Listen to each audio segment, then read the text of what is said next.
orúkọ tèmi ní GANIYU AYINDE ọmọ Oyedepo tí mo máa wọ̀n sí Zagaza. Adúpẹ́ lónìí pé à ń ṣàjọyọ̀ àwọn ilé ọ̀gá olú ọmọ Èkó kan Àyìndé kan. Ṣé rí kan tó ṣẹlẹ̀ ni pé inú mi dùn, ṣé gbogbo àwọn tó ń bú wa kọ́ máa bú wa. Àmọ́ àwọn kan wà tó máa bú wa, Ọlọ́run á bí wọn. Ẹ máa orúkọ Kẹ́mi Afọlábí jáde rédèrèdè náà dọ̀rọ̀ ọ̀dọ́ tí ò jẹ́ kankan nú ayé. Ìyẹn ń bú àwa, àwọn onísọ̀rọ̀ Ọlọ́run máa bí.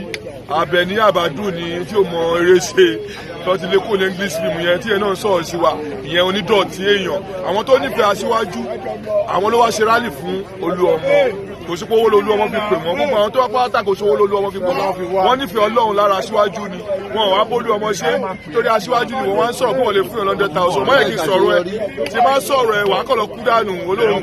Ìkànnì kan wá sọ ni pé ẹ̀yin méjì ẹ má pàdé mi o, Àdùnní Àdé àti wèrè tó pé ẹ ní Kẹ́mi Afọlábí ẹ sáà fi wálé àjọwádé station ni torí jọ́ tí bá ti mú ẹ wà á mọ̀ èmi ò ní ju gbogbo àwọn tẹ̀sán yẹn ó ti yẹ ó tiẹ̀ títí pé kíní kan wọ́n máa kó ẹ lọ́gbọ́n àwájọ lọ station tó pé àwọn ló fẹ́ máa fi ta yín lórí kíní oníbàjẹ́ fún gbogbo aṣíwájú máa túlù ṣe ìlú ìdẹ́ máa da àwọn afọwọ́sọ̀ àpẹ aṣíwájú máa túlù ṣe ó ti yẹ orúkọ tèmi ò ní padà ẹ ṣáà mọ̀.